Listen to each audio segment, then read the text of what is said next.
ገላትያ ምዕራፍ 6 ቁጥር 9 ላይ የእግዚአብሔር ቃል እንደዚህ ይላል፣ ባንዝልም በጊዜው እናጭዳለንና መልካም ስራን ለመስራት አንታክት።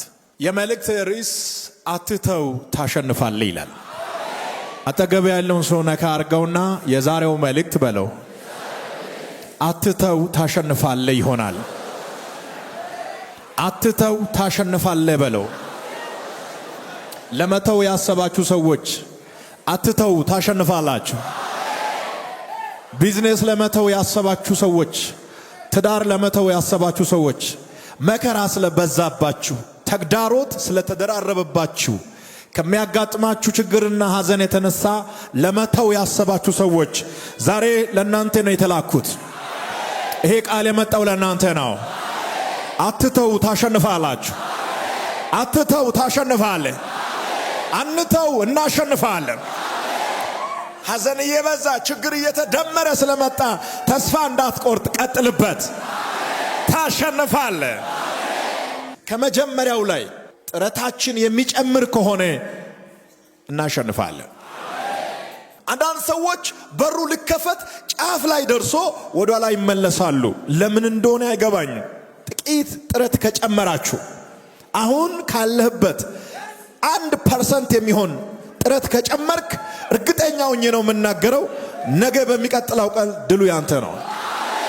የሚቀጥለው ቀን ታሸንፋለህ። እስኪ አንድ ሰው አሜን ይበል። ብርሃን እየመጣ ከሆነ ጨለማ ይበረታል። ደስታ እየመጣ ከሆነ ሐዘን ይፈራረቃል። የሆነ ነገር ሊሆን ከሆነ የሆነ ነገር ይበላሻል። መጽሐፍ ቅዱስ ግን ባንዝል ይላል። ወደ ኋላ ለመመለስ አታስብ። እግዚአብሔር አምላክ ቀጥል ይልሃል። ወደፊት ቀጥል። መማርን ቀጥል። ማስተማርን ቀጥል። መስበክን ቀጥል። መመስከርን ቀጥል። ማሸነፍን ቀጥል። የሚቀጥለው ምዕራፍ ያንተ ይሆናል። በትዳራችሁ ላይ ደስ የማይል እርምጃ ለመውሰድ የወሰናችሁ፣ በቤተሰቦቻችሁ መካከል ደስ የማይል እርምጃ ለመውሰድ ያቀዳችሁ አትተው ታሸንፋላችሁ። ተግዳሮት በፊታችሁ ሲንበረከካ ያለው ትናንት ያሸነፈህ ዛሬ እጅ ይሰጣል። ዛሬ ጠዋት ያሸነፈህ ጠላት ከሰዓት በኋላ እጅ ይሰጣል። ትናንት የተሸነፋችሁ ዛሬ ታሸንፋላችሁ። ዛሬ የተገፋችሁ ነገ ትፈለጋላችሁ። አትተው ታሸንፋለህ። አትተው ታሸንፋለህ። አትተው ታሸንፋለህ። የተዘጋውን በር እያየህ ወደፊት ተራመድ። አውቆ ተከፈተ የሚለው ቃል ይደገማል። የድካም ጊዜ አለ፣ የለቅሶ ጊዜ አለ፣ የሐዘን ጊዜ አለ፣ የብቸኝነት ጊዜ አለ። ነገሮች አንዳንድ ጊዜ ውስብስብ የሚሆኑበት ጊዜ አለ። በዛን ጊዜ መውሰድ ያለባችሁ እርምጃ መቆም ሳይሆን ወደፊት መጨመር፣ ወደፊት መቀጠል። ጥረታችሁን መጨመር አለባችሁ። መከራ አንዳንድ ጊዜ ውስጣችን ላይ ያለውን ኤነርጂ እንድናወጣ ያደርጋል። እስካሁን ያላወጣችሁትን ኤነርጂ ወደ ውጭ ማውጣት አለባችሁ። እስካሁን ያላሳየውን ኃይል ማሳየት አለብህ። ያልተጠቀምከውን ፖቴንሻል መጠቀም መቻል አለብህ። ከአቅም በላይ የሆነ ችግር መጥቶ ጉቡስን አንተም ደግሞ ከአቅም በላይ የሆነ ኃይል ቡሙ ማድረግ አለብህ። ጥረትን የምትቀጥል ከሆነ ነገ ያንተ ነው። ሸምበቆ አንሁን። ቶሎ አንሰበር። ለመሰበር አንፍጠን። ጠንካራ እንሁን። እኛ ውስጥ ያለው ጥንካሬ ከዓለም የተገኘ አይደለም፣ ከኢየሱስ የተገኘ ነው። ያችሁ ሲከሰስ ኢየሱስ ያሳየው ክስ ውስጥ ኢየሱስ ያሳየው ጥንካሬ፣ እየተገረፈ ኢየሱስ ያሳየው ጥንካሬ፣ እየተወጋ ያሳየው ጥንካሬ፣ መስቀል ላይ ሆኖ ያሳየው ጥንካሬ ደስ ይላል። ገላትያ ምዕራፍ 6 ቁጥር 9 ባንዝልም በጊዜው እናጭዳለንና ከዓይናችሁ የፈሰሰ እንባ ፍሬ ያፈራል። ያለቀስክበት ጊዜ በሳቅ ይቀየራል። ለእያንዳንዱ ሰው እግዚአብሔር ያዘጋጀው የካሳ ቀን አለ። የካሳ ቀን ላይ ለመድረስ ጥረታችሁ መቀጠል አለበት። ደርሰ አትመለስ። ንገረው አጠገብ ያለው ሰው ደርሰ አትመለስ በለው። አንዳንድ ሰው እንደዚህ ደርሶ አንድ እርምጃ ሲቀር ወደ ኋላ ይመለሳል፣ ይዝላል፣ ይደክማል። ደርሰሃል። አንድ የደረሰ ሰዋል አንደኛውን እግር ካነሳ ርስቱ ላይ ያሳርፋል። ደርሰሻ ያለው ደርስሃ ያለው ደርሳችኋ ያለው መከራ ስለተደራረበባችሁ አትጠራጠሩ። በበዛ መከራ ውስጥ ድል ይታየኛል። በበዛ ስድብ ውስጥ ክብር ይታየኛል። በበዛ መገፋት ውስጥ የሚፈለጉ ሰዎች ይታዩኛል። ደርሰ አትመለስ። ደርሰሻል። ደርሳችኋል። ደርሰናል። ክብር ላይ ኃይል ላይ ደርሰናል። እግዚአብሔር የተናገረውን ስፍራ እንረግጣለን፣ እንወርሳለን። ከወደክበት ለመነሳት እግዚአብሔር የተናገረ ነገር ላይ ለመድረስ ትንሽ ተጨማሪ ጥረት ያስፈልጋል። ለመሄድ የወጣችሁ ሰዎች አትመለሱ። ደመናው ደስ ባይልም፣ ሰማይ ቢጨልምም፣ ብርሃን ባይታይም፣ ተግዳሮት ቢበዛም ቀጥሉ። እየነጋ ይመጣል። በየጊዜው ይነጋል። የኛ ንጋት በፕሮሴስ ነው፣ በሂደት ነው። እየነጋ ይሄዳል። እየነጋ ይሄዳል። ለአንድ ዓመት የሚሰጠውን ቦታና ለአንድ ቀን የሚሰጠውን ቦታ ማወቅ አለበት። ሁሉንም ነገር የሚቀይረው አንድ ቀን ነው። አንድ ሰው ያለ ልክ ከፍ የሚለው አንድ ቀን አለ። ሰው የሚወርድበትም ቀን የሚወጣበትም ቀን አንድ ቀን ነው። ጳጉሜው ሲዘጋ ምን ይላል? መስከረም 1 ይላል። አንዷ ቀን ዓመቱን ሙሉ በሙሉ ምን ታደርገዋለች? ትቀይርና አሮጌውን አጥፍታ ለአዲሱ ውበት ትሆናለች። 365 ቀን ምንም ዋጋ የለው። አንዷ ቀን ናት ዓመቱን የምትቀይረው። መጋቢት አይቀይርም፣ ሚያዝያ አይቀይርም፣ ሰኔ አይቀይርም፣ ግንቦት አይቀይርም። መስከረም 1 ግን ይቀይራል። አንድ ቀን ኃይል አለው። እኔ አሁን እንደ ነብይ እያየው ነው የምናገረው። ነገርን የሚቀይር አንድ ቀን እየመጣ ነው። ታሪክን የሚቀይር አንድ ቀን እየመጣ ነው። 365 ቀናቶች አይደሉም ያንተን ነገር የሚቀይሩ። አንድ የመጨረሻዋ ቀን አለች። አሜን አሜን አሜን። ያቺ ቀን እየመጣች ነው። ታሪክ የሚቀየርበት፣ ዝቅ ያለ ሰው ከፍ የሚልበት፣ የእግዚአብሔርን ማዳን የምታዩበት፣ ያዘኑ ሰዎች በእልልታ የሚገለጡበት አንድ ቀን እየመጣ ነው። አትተው፣ ታሸንፋለህ። ከዚህ ስትመለስ ኖርማል ሰው ሆነ መኖር የለብህም። አልችልም ብለህ የዘጋውን መዝገብ ሂድና ክፈታው። ይቀጥላል። በክብር ይቀጥላል። በኃይል ይቀጥላል። አንዳንድ ሰዎች በደም ስሙኝ፣ ከአሮጌ ጉድጓድ ውስጥ አዲስ ምንጭ ይወጣል። ተግዳሮት ይገለበጣል። ጠላት የያዘው መንደር ይለቀቃል። በምስጋና የሚቆሙ ሰዎችን አያለሁ። እሱ ሰው እኔ ነኝ የሚል ሰው አሜን ይበል። ሃሌሉያ። በዮሐንስ ወንጌል ምዕራፍ 16 ቁጥር 33 ላይ ጌታችን ኢየሱስ ክርስቶስ የተናገረው ቃል አለ። ምንድነው ያለው? በእኔ ሳላችሁ ሰላም እንዲሆንላችሁ ይህንን ተናግሬያችኋለሁ። በዓለም ሳላችሁ መከራ አለባችሁ፣ ነገር ግን አይዟችሁ፣ እኔ ዓለምን አሸንፌዋለሁ። እኔ ሰላም ሰጪ ብቻ አይደለሁም፣ ራሴ ሰላም ነኝ አለ ኢየሱስ። ኢየሱስ ሰላማችን ነው። እስኪ አንድ ሰው ኢየሱስ ሰላሜ ነው ይበል። ከሱ የተነሳ በሰላም እተኛለሁ። ከሱ የተነሳ በሰላም እወጣለሁ። ከሱ የተነሳ በሰላም እገባለሁ። ከሱ የተነሳ በሰላም አገለግላለሁ። ሰላማችን የሚያደፈርሱ፣ ሰላማችን የሚያውኩ ስንቶች ናቸው? ከቁጥር በላይ ናቸው። ጎረቤታችን አሉ፣ ከተማችን ውስጥ አሉ፣ አየር ላይ አሉ፣ መሬት ላይ አሉ፣ ከሩቅ አሉ፣ ከቅርብ አሉ። ሰላማችን የሚያውኩ እነሱ እያሉ ግን ኢየሱስ ሰላማችን ሆነ። በዓለም ሳላችሁ መከራ አለባችሁ፣ ነገር ግን አይዟችሁ፣ እኔ ዓለምን አሸንፌአለሁ። እኔ ካሸነፍኩ እናንተም ታሸንፋላችሁ። አትተው፣ ታሸንፋለህ። የመልእክት ሐሳብ እኮ ነው። አትተው፣ ታሸንፋለህ። አትመለስ፣ ታሸንፋለህ። ትንሽ ጥረት ከጨመራችሁ ማሸነፋችሁ አይቀርም። እስኪ ንገረው አጠገብ ያለውን ሰው ማሸነፊያ አይቀርም።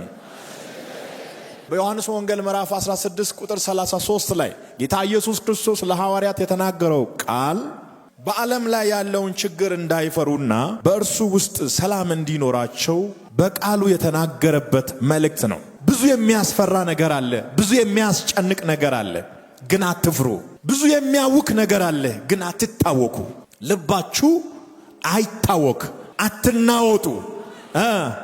እኔ ሰላማችሁ ነኝ። የሰላም እንቅልፍ የሌላችሁ በመኝታችሁ ላይ በሰላም የማተኙ ሰዎች ከዛሬ ጀምሮ ሰላምን አውጃለሁ። የእግዚአብሔር ሰላም ወደ ቤታችሁ ይግባ። የእግዚአብሔር ሰላም ወደ ጓዳችሁ ይግባ። የእግዚአብሔር ሰላም ወደ ቤታችሁ ይግባ። የእግዚአብሔር ሰላም ወደ ቢዝነሳችሁ ይግባ።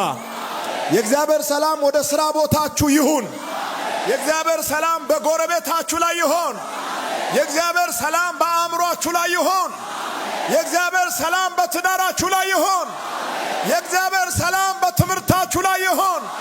የእግዚአብሔር ሰላም በህልማችሁ ላይ ይሁን። ሰላም ይሁን። ሰላም ይሁን። ሰላም ይሁን። ውስጤ ላይ እየተሰማኝ ነው። እግዚአብሔር ምስክሬ ነው። ጌታ እንደዚህ እያለኝ ነው። ከዚህ ስትመለሱ የሆነ ነገር ሰላም ሆኖ ታገኘዋል። የሆነ ነገር ሰላም ሆኖ ታየዋል። የሆነ ነገር ሰላም ሆኖ ታገኘዋል። አንድ ነገር ሰላም ይሆናል። አንድ የሰላም በር ይከፈታል። አንድ ሰው ቤት ሳቅ ይሆናል። ከሰላም ጋር ትመለሳለህ። ከሰላም ጋር ትወጣለህ። ከዚህ ቤት ስትወጣ ሰላም ይከተልሃል። በሰላም ታጅበህ ትሄዳለህ። ሰላም እንደ ልብስ ይለበሳል። ሰላም የሆነው ኢየሱስን እንደ ልብስ ለብሰህ ትሄዳለህ። ሰላም የሆነውን ኢየሱስን እንደ ሰይፍ ይዘህ ትሄዳለህ። ሰላም የሆነውን ኢየሱስን እንደ ቆብ ታለብሳለህ። ሰላም የሆነውን ኢየሱስን ታውጃለህ። ሰላም የሆነውን ኢየሱስን መኖር ትጀምራለህ። ኢየሱስ ሰላማችን ነው። ኢየሱስ ሰላማችን ነው። እዚህ መምጣት ያልቻሉትን ቤት ውስጥ አስተኝታችሁ የመጣችሁ ሰዎች ለእናንተ መልእክት አለኝ። ሆስፒታል ውስጥ ላሉ ሰዎች መልእክት አለኝ። ሰላም ይሆናል። ሰላም ይሆናል። ጌታ ኢየሱስ ክርስቶስ ለመቶ አለቃ ሲናገር ልጅ በሕይወት አለ አለ። መቶ አለቃው የኢየሱስን ቃል ዘሎ አሜን አለ። ሄደ ወደ ቤቱ። ሲሄድ ሰላም ሆነ። ሁሉ ሰላም ነው ያለችው ሴት ታውቃላችሁ? ብላቴናው ቤት ውስጥ ሞቶ እያለ ሕፃኑ ሞቶ አልጋ ላይ ተኝቷል። እሷ ግን ወደ ነብዩ እየሄደች ነው። ሁሉ ሰላም ነው እያለች። እኔ ቤት ለቅሶ የለም፣ ሁሉ ሰላም ነው። ምንም ችግር የለም። ምንም አይነት የተፈጠረ ችግር የለም። ችግር እያለ ሰላም አውጅ። ችግር እያለ ሰላም አውጅ። ጦርነት እያለ ድል አውጅ። በሚቀጥለው ቀን ሰላም ይሆናል። ሰላም ይሆናል። አዎ አንቺ ቤት ሰላም ይሆናል። አዎ አንተ ቤት ሰላም ይሆናል። እናንተ ጋር ሰላም ይሆናል። አሜን ናችሁ ወይ? ኢየሱስ ሰላማችን ነው። ኢየሱስ ሰላማችን ነው። ኢየሱስ ሰላማችን ነው። አትተው ታሸንፋለህ የሚለው መልእክት በችግርና በፈተና ጊዜ ጽናት እንዲኖረን የሚያበረታታ ነው። መንገዱ አስቸጋሪ ሲሆን ውጤቱ የማይታይ ቢመስልም መቆምና መቀጠል ድልን ይወልዳል። አንዳንድ ጊዜ ደስ በማይል ሁኔታ ውስጥ እንድንቆም እንታዘዛለን። አንዳንዴ እኮ ምስማር የሆነ ምላስ አለ። ምስማር የሆኑ ሰዎች አሉ እኛ አጠገብ። ምስማር እንደው ጥሩ ነው። ከምስማር የባሱ ሰዎች አሉ እኛ ሰፈር። እነሱ ላይ ምን በሉ? ቁሙ። አይወጉም? ይወጋሉ። ተወግተሃል እኮ ግን ምን በል? ቁም። ይነቀላል። ምስማር ላይ እንዴት ይቆማል? ምስማር በሆነ ምላስ ላይ፣ ምስማር በሆነ አስተሳሰብ ላይ፣ ከምስማር በላይ አልፎ በሚወጋ ነገር ላይ ምን በል? ቁም። እንድትቆም ትታዘዛለህ። እንድትቆም ትእዛዝ ይሰጣል እግዚአብሔር። እስራኤላውያን ምንድነው ያለው? ከፊት ቀይ ባህር አለ፣ ከኋላ ደግሞ የፈርዖን ሰራዊት አለ። ከ600 የሚበልጥ የተመረጠ ምላጩን ከሳቤ የማይስት ከፊት ለፊት ቀይ ባህር አለ። ለፍትም ራይትም ዝግ ነው። እግዚአብሔር እንደዚህ ያላቸው ቁሙ። ምን በሉ? ከዚህ በላይ ምስማር ምን አለ? ሲጀመር ሂዱ ቢባሉም እኮ የት ነው የሚሄዱት? ቀይ ባህር አለ።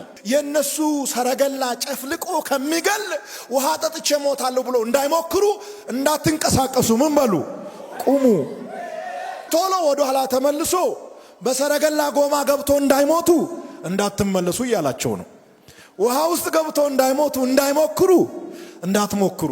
ወደ ለፍት ወደ ቀኝ እንዳያዩ፣ ወደ ግራስ እንዳያዩ። ወደ ትዩ ወደ ላዩ።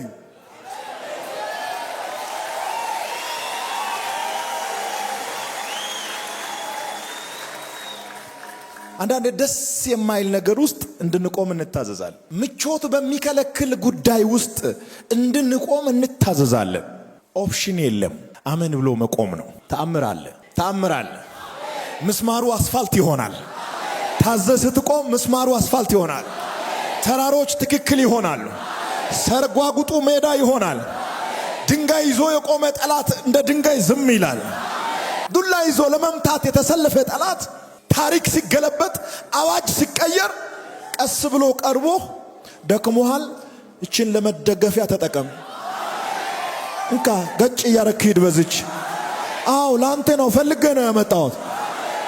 እንድትደገፍበት ሳይሆን ልሰብር ነበር ያመጣው። ለመስበር የመጣ ይሸኛሃል። አንተ ትንሽ ጥረት ጨምር። ቁም ስትባል አትራመድ፣ ተራመድ ስትባል አትቁም። ከእግዚአብሔር ትእዛዝ ጋር አትተላለፍ። እግዚአብሔር በሚታዘዙ ሰዎች ሕይወት ላይ ደስ ይለዋል። ነገር ሁሉ ለበጎ ነው የሚሉ ሰዎች ውጤቱ መልካም ይሆናል። ንግስና ያለው ካባ ውስጥ ሳይሆን መስዋዕትነት ውስጥ ነው። መስዋዕትነትን ትፈራላችሁ ብዙ ሰዎች። መንገዱ አስቸጋሪ ነው ከተባለ ደመናውን ትጠብቃላችሁ፣ ልብሳችሁን አውልቃችሁ ወደ ቤት የምትመለሱ ሰዎች አላችሁ። መስዋዕትነትን የሚፈሩ ሰዎች ደስቲኒያቸው ላይ አይደርሱም፣ ፍጻሜያቸውን አያዩም። ለምን? ስለሚፈሩ። ኢየሱስ የነገሰው መስዋዕት ሆኖ ነው። አትተው ታሸንፋለህ ማለት መስዋዕትነትንም ያካትታል። ግን መስዋዕትነቱ በሰዓቱ ቢያሳምምም እንደሚጥ ነው፣ ይረሳል። ይገርማል እኮ መጽሐፍ ቅዱስ ስለሚጥ ያወራል። አጭር ናት ጊዜዋ፣ ግን ከአእምሮ በላይ ነው ጭንቀቱ። ከዛስ ሕፃኑ ሲወለድ ይረሳሉ እና እንደሚጥ ነው። የመገፋት ጊዜ እንደሚጥ ነው። ሰዎች አንዳንድ ጊዜ ጀርባ ይሰጣሉ። የምትወደው ሰው ይኑር እንጂ የምታምነው ሰው አይኑር። በጣም የምወዳቸው የማከብራቸው ሰዎች አሉ፣ ማምነው ሰው ግን የለም። ውደዱ እንጂ አትመኑ እኮ ነው መጽሐፍ ቅዱስ የሚለው ራሱ። አትውደዱ አይደለም፣ ሰዎችን ውደዱ። በስጋ ለባሽ ላይ እምነትን አታድርግ። የሚያከብረውን አክብር፣ የሚወደውን ውደድ፣ የሚጠላውንም ውደድ ከቻልክ። መጽሐፍ ቅዱስ እንደዛ ነው የሚያዘው። ግን የምታምነው ሰው መኖር የለበትም። የምታምነው አንድ ጌታ አለ፣ በሁኔታዎች ጊዜ የማይለወጥ አብሮ ከአንተ ጋር የሚቆም እሱ ዘላቂ ነው። እስኪ አሜን በል። አነቃቃልኝ። አትተው ታሸንፋለህ በለው። የሚያንገጫግጭ ነገር ያጋጥማል። ይሄን ነገር እንዳትረሱ። በቀይ አስምራችሁ ያዙ። ከፀሐይ በታች ከምድር በላይ እስካለህ ድረስ አልፎ አልፎ የሚያንገጫግጭ አየር ያጋጥመሃል። ይሄ የህይወታችን አንደኛው ክፍል ነው። አንድ ጊዜ የሚያንገጫግጭ አየር ውስጥ ገብተህ መዝገቡን ዘግተህ አትወጣም። መዝገቡ ክፍት ሆኖ ይቆያል። ሌላ ጊዜ የሚያንገጫግጭ አየር ስላለ የምድር ኑሮ እስክታጠናቅቅ ድረስ የሚያስቸግሩ መንገዶች ይመጣሉ በመሃል። በዚህ ጊዜ ማድረግ ያለባቸውን 3 ነገሮችን እናገራለሁ። የመጀመሪያው በተስፋ ልብህን አጽና። ተስፋ አለ። ጠላት አሽቀንጥሮ ወደ ታች ወርውሮ በቅጥ ላይ ተቀምጠ አይደለም፣ እንዲህ ቁጭ ብለህ ሳይሆን በደረት ላይ ተኝተህም ቢሆን ነገ እንደምትነሳ ወደፊት እይ። በተስፋ ልብህን አጽና። ተስፋ ልብህን ያነሳል። እኔ አሁን አልወደኩም ቢወርቅ እንኳን ማለት ነው እንደዚህ ደረቴ ላይ ተኝቼ ወደ መሬት ሳይሆን ማየው ወደ እንዲህ ነው ማየው፣ እንደዚህ ማለት ነው። በቃ ተስፋ ወርቀም ቢሆን በተስፋ ልብህን ማጽናት። ጻድቅ 7 ጊዜ ይወድቃል፣ ከዛም 7 ጊዜ እንደገና ይነሳል። እስኪ አንድ ሰው አሜን በል። ሁለተኛው ከዓላማህ ላይ ትኩረትህን አታንቀሳቅስ። ሰይጣን መጥቶ ይናገራል። እንትና እንዲህ አለ ብለህ ትኩረትን ወደሱ እንድታደርግ። እንዲህ ተብለሃል፣ ተከልክለሃል፣ ተበላሽቶብሃል። አሉ ወረኞች፣ አሉ መልእክተኞች ደስ የሚል ነገር 2018 ዓመተ ምህረት ሰምቶ 2022 ላይ የሚናገሩ ደስ የማይል ነገር በብርሃን ፍጥነት የሚያደርሱ ደስ የሚል ዜና 24 ዓመት የሚያቆዩ ደስ የማይል ዜና 24 ሰከንድ ውስጥ እኛ ጋር የሚያደርሱ ሰዎች አሉ። እንደዚህ አይነት ሰዎች መጥቶ ሲናገሩ ፎከስን አታንቀሳቀስ። እየሰማህ እንደዚህ አትበል። እዚህ ነው አረም ያወራው በል። እሺ ነው እንዴ? ቆይ መጣሉ እንደዚህ ተራመድ። እንደዚህ ካልክ ፎከስን ጥላሃል ማለት ነው። እኔ አሁን እያገለገልኩ ያለው እንደዚህ ነው። ምድር ሁሉ ቢገለባበት ነው እንዴ? እሺ መጣሉ። ሶስተኛው የጀመርከውን መንገድ በጽናት ቀጥል። ጀምረሃል አይደል? ስኬት ላይ እስክትደርስ ድረስ አታቋርጥ። ተሰድብ ያለው ብለ ለስድብ ቦታ ሰተ ለመገፋት ቦታ ሰተ ይሆን ያለ ጎረቤት ላይ መጥቶ ነገርህን ለመያዝ የሚፈልግ ጦርነት ቀስቃሽን አይተ በቃ እንዳታስብ ጨርሳለሁ ብለ ያሰብክበት ጊዜ ላይ ለመጨረስ ቀጥል። በተስፋ ልብህን ማጽናት፣ ከዓላማ ላይ ትኩረትን አለማንቀሳቀስ፣ የጀመርከውን መንገድ በጽናት መቀጠል። እነዚህ 3 ነገሮች የህይወታችሁ መሪ ከሆኑ መድረሳችሁ አይቀርም። አትተው፣ ታሸንፋለህ። መልካም ጊዜ